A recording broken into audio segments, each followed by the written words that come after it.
Assalamualaikum warahmatullahi wabarakatuh. Apa kabar Bapak Ibu dan teman-teman semua? Alhamdulillah kita kembali lagi di podcast Membangun Peradaban. Di episode 25 kita sudah membahas satu pertanyaan penting, yaitu manusia seperti apa yang ingin dibentuk. Karena bicara tentang manusia yang dekat kepada Allah Subhanahu wa taala, yaitu berakhlak, berilmu, bertanggung jawab, mau berkorban dan bermanfaat bagi sesama. Nah, hari ini pertanyaannya berubah. Jika kita sudah tahu manusia seperti apa yang ingin dibentuk, bagaimana cara membentuknya? Karena manusia tidak berubah hanya karena mendengar nasihat. Perubahan membutuhkan proses. Mari kita bahas. Semua perubahan biasanya dimulai dari satu hal, yaitu niat. Seseorang mengatakan saya ingin berubah, tetapi niat saja belum cukup, karena setelah niat harus ada langkah. Misalnya seorang ingin menjadi lebih sabar, tidak cukup mengatakan saya ingin sabar. Dia harus menghadapi situasi yang menguji kesabarannya. Disitulah latihan dimulai. Jadi kita bisa membayangkan niat ke tindakan, lanjut ke latihan, jadi kebiasaan, dan akhirnya menjadi sebuah karakter. Tetapi sebelum bertindak kita membutuhkan ilmu. Bagaimana kita bisa melakukan sesuatu dengan benar jika kita tidak tahu apa yang benar? Karena itu pembinaan membutuhkan pendidikan. Belajar tentang iman, belajar tentang ibadah, belajar tentang akhlak, belajar tentang kehidupan, dan belajar memahami zaman. Tetapi ilmu bukan tujuan akhir. Ilmu harus turun dari kepala ke tangan, ke kaki, dan akhirnya ke kehidupan. Coba kita lihat dalam suatu olahraga, tidak ada orang yang menjadi kuat hanya karena membaca buku tentang olahraga. Dia harus latihan. Hari pertama mungkin berat, hari kedua masih berat, tetapi jika dilakukan terus-menerus, tubuh mulai terasa. Akhlak juga begitu. Ingin jujur, latihan kejujuran. Ingin sabar, latihan kesabaran. Ingin disiplin, latihan disiplin. Ingin peduli, mulai membantu orang lain. Akhlak bukan hanya pengetahuan, akhlak adalah kebiasaan yang harus dilatih. Nah, ada satu faktor yang sering kita lupakan, yaitu lingkungan. Jika seseorang ingin berubah tetapi setiap hari berada di lingkungan yang justru mendorong kembali kepada kebiasaan buruk, perubahan akan jauh lebih sulit. Sebaliknya, jika lingkungan mendukung, ada teman yang mengingatkan, ada keluarga yang memberi contoh, ada guru yang membimbing, ada komunitas yang menguatkan, maka proses perubahan menjadi lebih mudah. Karena itu, pembinaan manusia tidak bisa hanya mengandalkan individu, lingkungan juga harus dibangun. Ini juga penting. Kita sering berharap perubahan terjadi cepat. Hari ini ikut pembinaan, besok langsung berubah. Padahal manusia tidak seperti itu.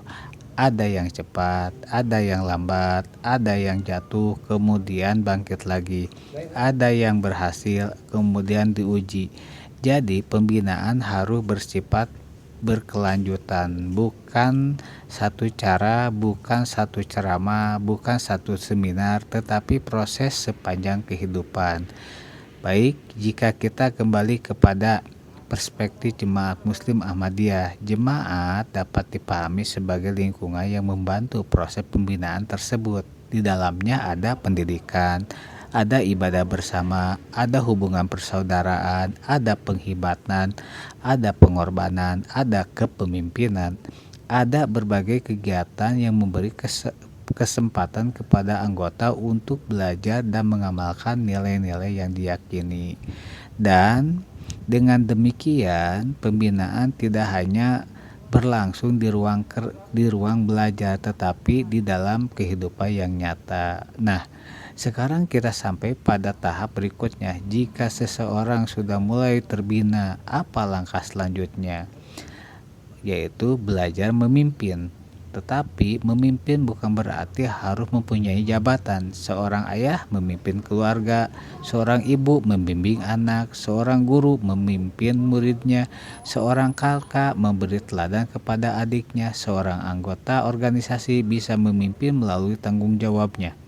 Jadi, kepemimpinan sebenarnya dimulai dari kemampuan memimpin diri sendiri.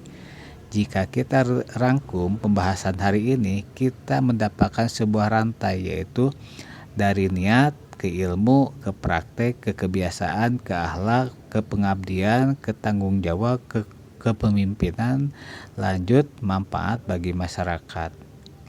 Ini bukan format matematika, ini adalah kerangka berpikir untuk memahami bagaimana pembinaan manusia dapat berlangsung secara bertahap. Dan jika kita hubungkan dengan pembahasan kita sebelumnya, disinilah sistem mulai terlihat. Coba kita bayangkan, ada ilmu tetapi tidak ada praktek. Apa yang terjadi? Pengetahuan saja, ada praktik tapi tidak ada ilmu, bisa salah arah. Ada akhlak tetapi tidak ada tanggung jawab sosial, kebaikannya mungkin hanya berhenti pada diri sendiri.